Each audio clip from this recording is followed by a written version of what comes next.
सो 8th class आज हम lesson number 3 ही continue करेंगे। आपका पार्ट 2 समझ लीजिए इसे आप। तो देखिए फेक शीप के बारे में हम पढ़ेंगे। फेक शीप क्या होता है?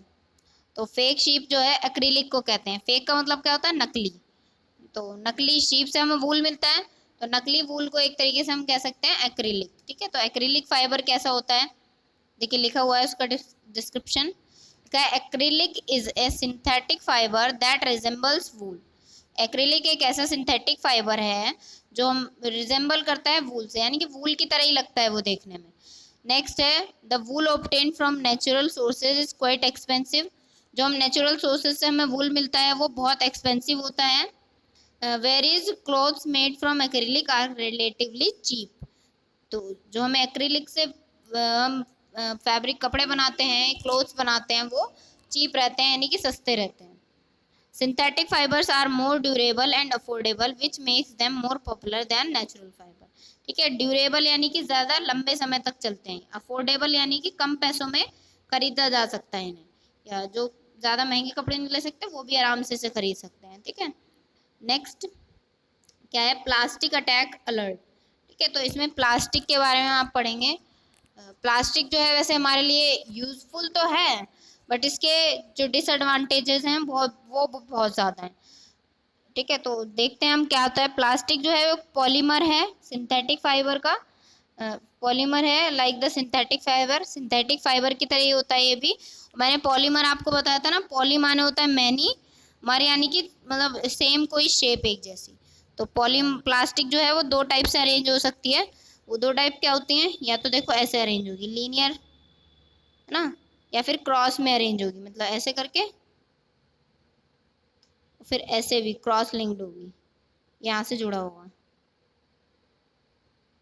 ना। तो इसकी शेप लीनियर भी हो सकती है और क्रॉस लिंक्ड भी हो सकती है। आगे देखिए क्या लिखा है, all plastics do not have the same type of arrangement of unit.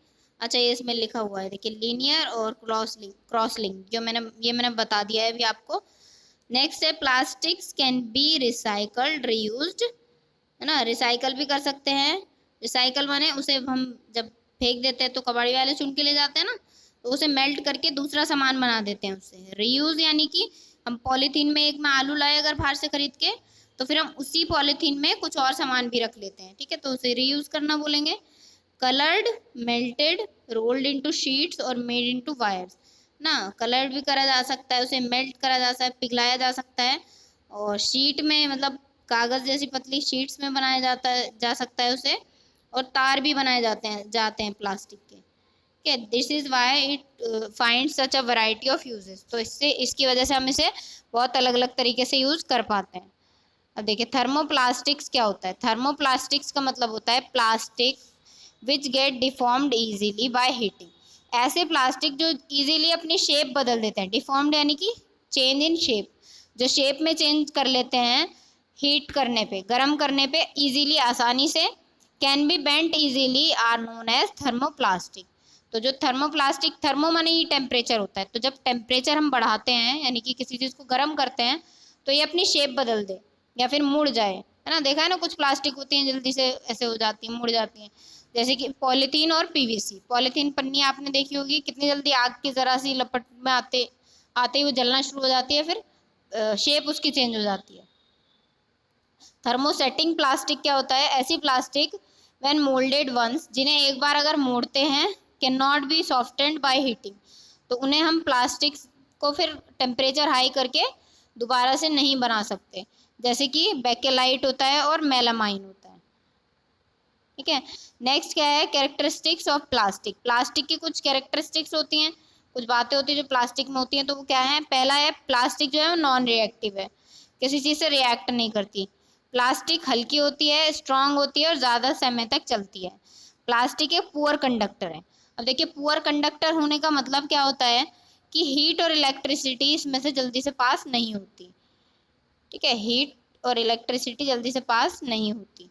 अब देखो अगर प्लास्टिक को लेके हम इलेक्ट्रिक सॉकेट में, ना, जो ऐसे पांच छेद बने होते हैं ना, जब प्लग लगाते हैं, चार्जर लगाते हैं फ़ोन का या कुछ भी प्लग्स लगाते हैं, तो उसमें अगर आप प्लास्टिक की कुछ चीज़ डालते हो, पेन होता है आपका, पेन भी आप प्लास्टिक का उसमें डालते हो, तो आपको करंट नहीं लगेगा।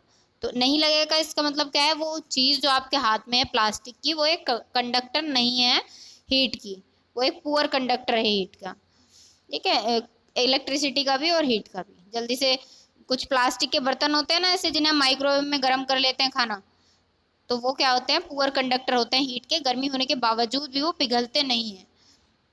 नेक्स्ट है बायोडिग्रेडेबल और नॉन बायोडिग्रेडेबल मटेरियल। तो that a material that decompose यानी कि सड़ जाना या गल जाना, नेचुरल प्रोसेस से मतलब अपने आप से, वो क्या है, बायोडिग्रेडेबल कहलाते हैं। बायोडिग्रेडेबल यानी कि नेचुरल तरीके से सड़ना या गलना, ठीक है, उसे हम क्या कहेंगे, बायोडिग्रेडेबल। और नॉन बायोडिग्रेडेबल मटेरियल क्या होता है, जो इजीली डिकम्पोज ना हो पाए, है ना। जैसे कि प्लास्टिक है, प्लास्टिक को आप कितने भी साल रख दो वो वैसी की वैसी ही रहेगी, थोड़ी बहुत ख़राब हो जाएगी पर वैसी ही रहेगी। और आलू के छिलके अगर आप 2 दिन के लिए भी रख दो तो वो सड़ने लगते हैं ना अपने आप से। तो जो पोटैटो के पील करे हुए छिलके हो गए, वो क्या हो जाएंगे, बायोडिग्रेडेबल, और प्लास्टिक नॉन बायोडिग्रेडेबल, ठीक है। एग्जाम्पल देखिए दिए हैं, फ्रूट्स और पेपर बायोडिग्रेडेबल है, कॉपी भी अगर आप कुछ साल रख दो तो ख़राब हो जाती है ना, इसलिए। नॉन बायोडिग्रेडेबल है प्लास्टिक और टिन, ठीक है, जल्दी से ख़राब नहीं होते हैं। Environment effects on plastic, environmental effects जो प्लास्टिक के होते हैं वो देखिए क्या है। Plastic take several years to decompose, सड़ने गलने में तो बहुत ज़्यादा टाइम लगाती है प्लास्टिक। नॉन एनवायरमेंट, ये क्या है, एक एनवायरमेंटल फ्रेंडली चीज़ नहीं है, इसकी वजह से पॉल्यूशन होता है। द बर्निंग प्रोसेस, अगर हम इसे जलाते हैं या किसी चीज़ में डिफॉर्म करते हैं तो हमें टेम्परेचर हाई करना पड़ेगा इसका, तो वो जो है मटेरियल,